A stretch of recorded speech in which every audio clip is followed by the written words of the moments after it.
BJP पाळुछि 46तम प्रतिष्ठा दिवस। Party प्रतिष्ठा दिवस 46तम प्रतिष्ठा दिवस आज पालन करछन्ती।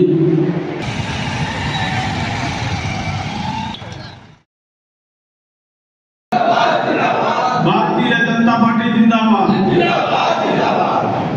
दृष्टि निकला ताको उद्देश्य रे हम समस्ते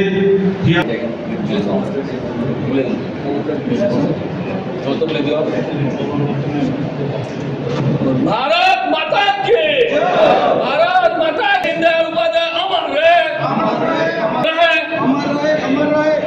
भारत माता की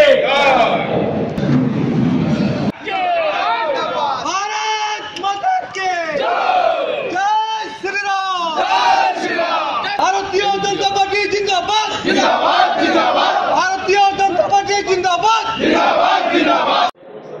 आज भारतीय जनता पार्टी 46तम प्रतिष्ठा दिवस आज आम देवगढ़ जिलार पार्टी कार्यालय पालन करूँ। यही वर्ष एक बड़ मोटरसाइकल रैली आयोजन कराइला एवं समस्त कार्यकर्ता सारा जिलार पुरपल्ली आसिक योगदान करते बड़ आनंद उत्साह सहित यही कार्यक्रम को आम मैंने आज पालन कलु एवं वक्ता मैंने आज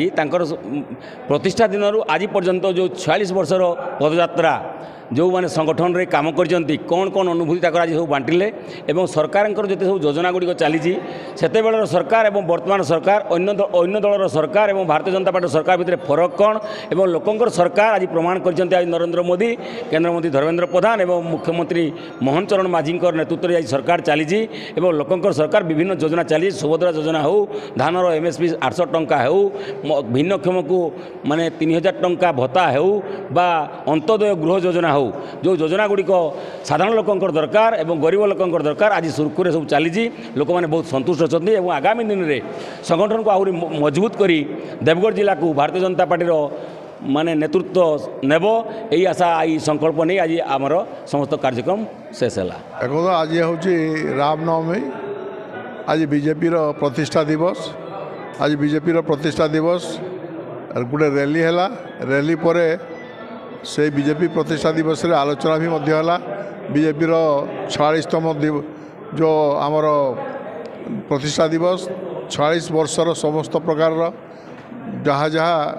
इतिहास था ता विषय आलोचना है आज भी आम मैंने समस्ते मिसिकी समस्ते प्रतिष्ठा दिवस को भारतीय जनता पार्टी देवगढ़ जिला तरफ आम ताको पालन कलु। मीनकेतन प्रधान पूर्वतन जिला सभापति देवगढ़ मु 1990 मसीह 2025 मसीहा पर्यंत भारतीय जनता पार्टी जड़े श्रृंखलित कार्यकर्ता आज 46तम प्रतिष्ठा दिवस भारतीय जनता पार्टी पालन करागला एवं 1951 रु 2025 मसीहा पर्यंत जो संघर्षमय संगठन दृष्टि एवं भारत वर्षर विकास दृष्टि जो नेतृत्व माने तांकर अकालांत परिश्रम करी आज केंद्र रे सरकार एवं राज्य रे सरकार आनी मु तांको बहुत बहुत धन्यवाद अर्पण करी। ता संगे संगे आज जो भारतीय जनता पार्टी नारा थिला सबका विकास सबका विश्वास सबका साथ सबका विश्वास आज से लोक ग्रहणीय से जो कार्यधारा को तेणु लोक ग्रहण करिथिबारु भारतीय जनता पार्टी सारा भारत वर्ष रे अधिका राज्य रे आज शासन भारतीय जनता पार्टी अच्छी एवं आज विकास दृष्टि ग्रहणीय होइथिबारु आज उड़ीसा रे मध्य सरकार अच्छी भारतीय जनता पार्टी सरकार अच्छी तेणु सर्वप्रथमे मु समस्त